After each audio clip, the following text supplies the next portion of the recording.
IIT advance की एक problem solve करते हैं हम लोग। देखो ये क्वेश्चन पहले एग्जाम में आया हुआ है। A thin circular coin of mass 5 gram and radius 4/3 centimetre initial in horizontal X Y plane.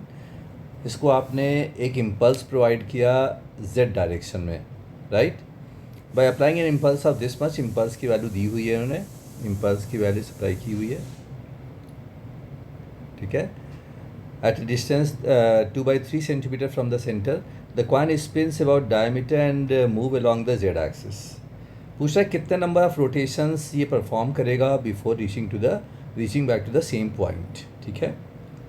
अब देखो इसमें दो कॉन्सेप्ट लगेंगे, एक तो लीनियर इम्पल्स का और एक एंगुलर इम्पल्स का। अब देखो मैंने यहाँ पे डिस्कस किया है, पहले तो आप सारे डाटा नोट कर लो। एम की वैल्यू दी हुई है, आर की वैल्यू दी हुई है, इम्पल्स दिया हुआ है।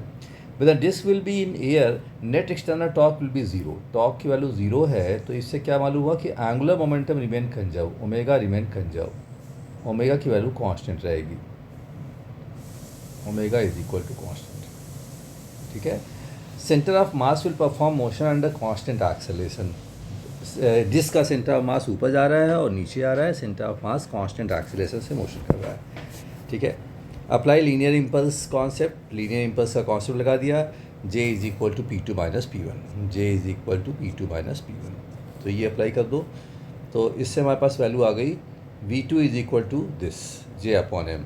ये सेंटर ऑफ मास की वेलोसिटी है, this is VCM, you can say this is VCM, ठीक है। अब दूसरा कॉन्सेप्ट लगाते हैं एंगुलर इम्पल्स का। एंगुलर इम्पल्स कहता है टॉर्क इंटू डेल्टा टी या फिर jerk into J into R, F delta T into R आप कह सकते हो इसे, F delta T into R. So F into are become torque, torque into delta T या J into delta R is equal to L2 minus L1, ठीक है। Initial angular momentum is zero, final angular momentum is ICM omega, तो हमने ICM calculate नहीं omega calculate कर लिया। यहाँ से हमारे पास ओमेगा की एक वैल्यू आ गई और VCM की एक वैल्यू आ गई, राइट। अब देखो बॉडी को ऊपर जाने और वापस उसी पोजीशन में आने में कितना टाइम लगेगा वो निकाल लो। Body will rotate about diameter, तो डायमीटर के अबाउट मोमेंट ऑफ इनर्शिया हो गया mr²/4, राइट।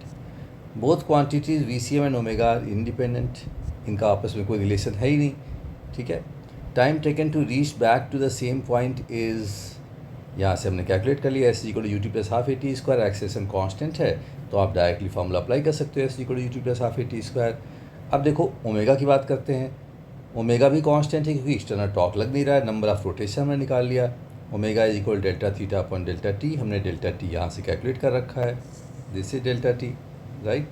तो यहाँ से डेल्टा टी की वैल्यू पुट करके हमने थीटा निकाल लिया, and theta upon 2π will give you the number of rotations. ध्यान रखना आप कि नंबर ऑफ रोटेशंस आपसे पूछा है, इसको सॉल्व करोगे, वैल्यूज़ पुट करोगे तो आप देखोगे वैल्यू आ जाएगी 30 रोटेशन, ठीक है।